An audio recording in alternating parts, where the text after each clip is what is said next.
ಇನ್ನು ನಾಳೆ ಲೋಕಸಭೆಯಲ್ಲಿ ವಕ್ಫ್ ತಿದ್ದುಪಡಿ ಬಿಲ್ 2024 ಮಂಡನೆ ಆಗುತ್ತೆ. ನಾಳೆ ಲೋಕಸಭೆಯಲ್ಲಿ ಇದೇ ವಿಚಾರವಾಗಿ ದೊಡ್ಡ ಕದನ ನಡೆಯೋದಂತೂ ಫಿಕ್ಸ್ ಆಗಿದೆ.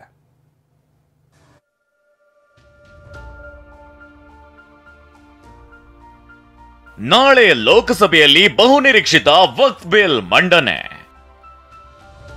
ವಕ್ಫ್ ತಿದ್ದುಪಡಿಗೆ ವಿಪಕ್ಷ ವಿರೋಧ, ಗದ್ದಲ ಕೋಲಾಹಲ ಫಿಕ್ಸ್. ತೀವ್ರ ವಿರೋಧದ ನಡುವೆಯೂ ನಾಳೆ ಲೋಕಸಭೆಯಲ್ಲಿ ಬಹುನಿರೀಕ್ಷಿತ ವಕ್ಫ್ ತಿದ್ದುಪಡಿ ಬಿಲ್ ಮಂಡನೆ ಆಗ್ತಿದೆ. ಕೇಂದ್ರ ಸಚಿವ ಕಿರಣ್ ರಿಜಿಜು ಬಿಲ್ ಮಂಡಿಸಲಿದ್ದಾರೆ.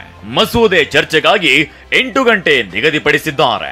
ಆದರೆ 8 ಗಂಟೆ ಸಮಯ ನಿಗದಿ ಮಾಡಿದ್ದಕ್ಕೆ ವಿರೋಧ ವ್ಯಕ್ತಪಡಿಸಿರೋ ವಿಪಕ್ಷಗಳು ಇಂದಿನ ಬಿಎಸಿ ಸಭೆಯಿಂದಲೇ ಹೊರನಡೆದಿದ್ದಾರೆ. ತಿದ್ದುಪಡಿಗೆ ನಮ್ಮ ವಿರೋಧವಿದೆ ಅಂತ ವಿಪಕ್ಷಗಳು ಹೇಳ್ತಿದ್ರೆ ದಾರಿ ತಪ್ಪಿಸೋ ಯತ್ನ ಅಂತ ಬಿಜೆಪಿ ಕಿಡಿಕಾರಿದೆ.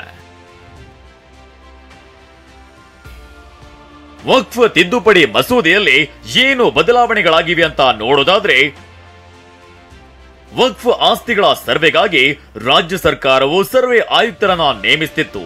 ಆದರೆ ತಿದ್ದುಪಡಿ ಮಸೂದೆಯಲ್ಲಿ ಜಿಲ್ಲಾಧಿಕಾರಿಗಳ ಮೇಲ್ವಿಚಾರಣೆಯಲ್ಲಿ ಸರ್ವೆ ನಡೆಸಲು ನೇರವಾಗಿ ಅಧಿಕಾರ ಮತ್ತು ಜವಾಬ್ದಾರಿ ನೀಡಲಾಗುತ್ತೆ. ಇದರಿಂದ ಸರ್ಕಾರಕ್ಕೆ ವಕ್ಫ್ ಆಸ್ತಿಗಳ ಮೇಲೆ ಹೆಚ್ಚಿನ ನಿಯಂತ್ರಣ ಸಿಗಲಿದೆ ಎಂಬುದು ವಿಪಕ್ಷಗಳ ಆತಂಕ. ಹಾಲಿ ಇರುವ ಕಾಯ್ದೆಯಲ್ಲಿ ವಕ್ಫ್ ಮಂಡಳಿಗಳು ತಾವೇ ಲೆಕ್ಕ ಪರಿಶೋಧಕರನ್ನ ನೇಮಿಸಿ ಆಡಿಟ್ ಮಾಡಿಸ್ತಿವೆ. ಆದ್ರೆ ಹೊಸ ಕಾನೂನು ಬದಲಾದ್ರೆ ರಾಜ್ಯ ಸರ್ಕಾರಗಳು ಲೆಕ್ಕ ಪರಿಶೋಧಕರ ಸಮಿತಿ ರಚಿಸಬಹುದು. ಆ ಸಮಿತಿ ಆಡಿಟ್ ಮಾಡಬೇಕು ಅಂತ ತಿದ್ದುಪಡಿ ಮಾಡಲು ಉದ್ದೇಶಿಸಲಾಗಿದೆ. ಸದ್ಯ ಕೇಂದ್ರ ಮತ್ತು ರಾಜ್ಯ ವಕ್ಫ್ ಮಂಡಳಿಗಳಲ್ಲಿ ಮುಸ್ಲಿಂ ಸಮುದಾಯದ ಸದಸ್ಯರೇ ಪ್ರಾತಿನಿಧ್ಯ ಪಡೆಯುತ್ತಿದ್ದಾರೆ. ತಿದ್ದುಪಡಿಯಲ್ಲಿ ಬಿಲ್ನಲ್ಲಿ ಕನಿಷ್ಠ 2 ಮಹಿಳೆಯರು ಮತ್ತು 2 ಮುಸ್ಲಿಮೇತರ ಸದಸ್ಯರ ನೇಮಕಕ್ಕೆ ಅವಕಾಶವನ್ನ ಕಲ್ಪಿಸಲಾಗಿದೆ. ವಕ್ಫ್ ಬೋರ್ಡ್ ಭೂಮಿ ವಶಪಡಿಸಿಕೊಂಡ್ರೆ ಸದ್ಯ ನ್ಯಾಯ ಮಂಡಳಿಗೆ ಮಾತ್ರ ಮೇಲ್ಮನವಿ ಸಲ್ಲಿಸಲು ಅವಕಾಶವಿದೆ. ಆದರೆ ಹೊಸ ಕಾನೂನಿನಿಂದ ಹೈಕೋರ್ಟ್ ಮೆಟ್ಟಿಲೇರಲು ಸಾಧ್ಯವಾಗುತ್ತೆ. ಹಾಗೆಯೇ ವ್ಯಾಜ್ಯ ವಿವಾದದಲ್ಲಿ ನ್ಯಾಯಮಂಡಳಿ ನಿರ್ಧಾರವೇ ಅಂತಿಮವಾಗಿದೆ. ಬಿಲ್ ಪಾಸ್ ಆದ್ರೆ ನ್ಯಾಯಮಂಡಳಿ ಕಾನೂನನ್ನ ಪ್ರಶ್ನಿಸಬಹುದಾಗಿದೆ. ಹೀಗೆ ಹಲವು ತಿದ್ದುಪಡಿ ಮಾಡಿರೋ ಕೇಂದ್ರ ಸರ್ಕಾರ ಆಸ್ತಿಗಳ ದುರ್ಬಳಕೆ, ಅನಧಿಕೃತ ಒತ್ತುವರಿ ತಡೆಗಟ್ಟಲು ಕಠಿಣ ಕ್ರಮಗಳನ್ನ ಕೈಗೊಳ್ಳುವ ಬಗ್ಗೆ ಬಿಲ್ನಲ್ಲಿ ಪ್ರಸ್ತಾಪಿಸಲಾಗಿದೆ. 1923ರ ವಕ್ಫ್ ಕಾಯ್ದೆಯನ್ನ ರದ್ದುಗೊಳಿಸುವ ಪ್ರಸ್ತಾಪವಿದ್ದು, ಇದರಿಂದ ವಕ್ಫ್ ಆಸ್ತಿಗಳ ನಿರ್ವಹಣೆಗೆ ಏಕರೂಪದ ಕಾನೂನು ಜಾರಿಗೆ ಬರಲಿದೆ.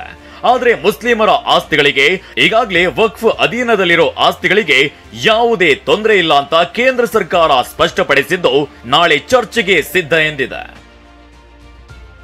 ಹಾಗಾದ್ರೆ ನಾಳೆ ಲೋಕಸಭೆಯಲ್ಲಿ ಬಿಲ್ ಪಾಸ್ ಆಗತ್ತಾ?